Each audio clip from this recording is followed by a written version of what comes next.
King of Clayland. Hey, Sam, after this incident this weekend, I'm seeing a lot of focus on Bannon, Gorka, and Miller. Do you think there will be an attempt to use this as an excuse to get them fired? I, for one, hope this happens swiftly and blame be put on them, but I also hope they tie Trump to it. It's interesting what's going on now from that respect. And I do think this is going to create some pressure to get rid of at least Bannon and Miller and Gorka. But here is McMaster on Meet the Press with Chuck Todd. Now, there's a big war going on in the White House. McMaster got rid of a couple of white nationalists who were on the National Security Council writing 7-page manifestos on the so-called cultural Marxists and the social justice warriors. Parenthesis.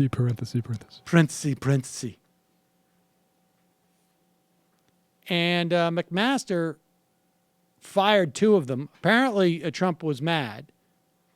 And now there's a story going around that McMaster is about to get attacked as having a drinking problem, which is supposedly going to motivate Donald Trump to fire him because he's a teetotaler or toller. Here is McMaster on Meet the Press refusing to answer whether or not he and Bannon can continue to working together. Let's hear it. Can you and Steve Bannon still work together in this White House or not? I get to work together with a broad range of talented people, and it is a privilege every day to enable the national security team. You didn't answer. Can you and Steve Bannon work in that same White House? I am ready to work with anybody who will help advance the president's agenda and advance the security, prosperity of the American people. Do you believe Steve Bannon does that? I believe that everyone who works in the White House, who has the privilege, the great privilege every day of serving their nation, should be motivated by that goal. Okay. General McMaster, the National Security Advisor. Wow. That's some pretty, you wonder if that is, I mean, I don't even know how to interpret that. I mean, obviously, he refuses to say it, right?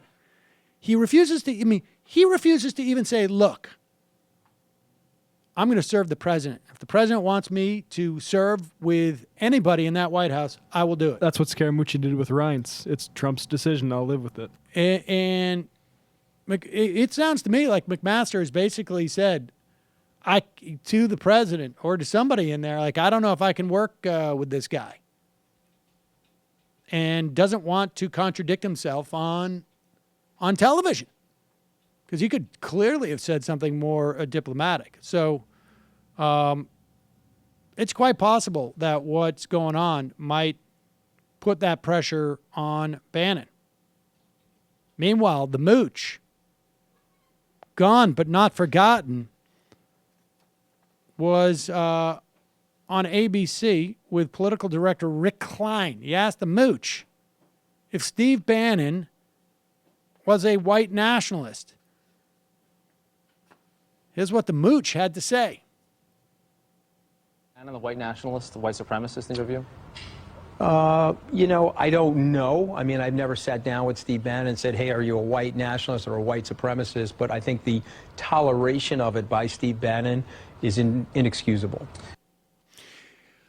You know, I almost want to invite him on the show to ask him, is the toleration of it by Donald Trump inexcusable? I mean, because if Steve Bannon is excusing it, and Steve Bannon is his chief political strategist, clearly Donald Trump must be tolerating it.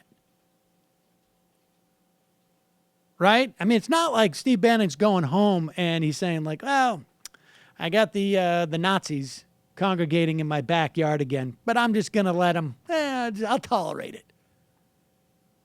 I mean, he's tolerating it professionally, politically, and he's the chief strategist for the president of the United States. So even the mooch thinks you got a problem. Hi, folks. Sam Seder here. We still need your help on our Patreon page. YouTube ads have come back, but not nearly as much as we had before. So if you can help us out, any little bit helps. Head over to our Patreon page right at this URL, and you'll help us keep helping you by making videos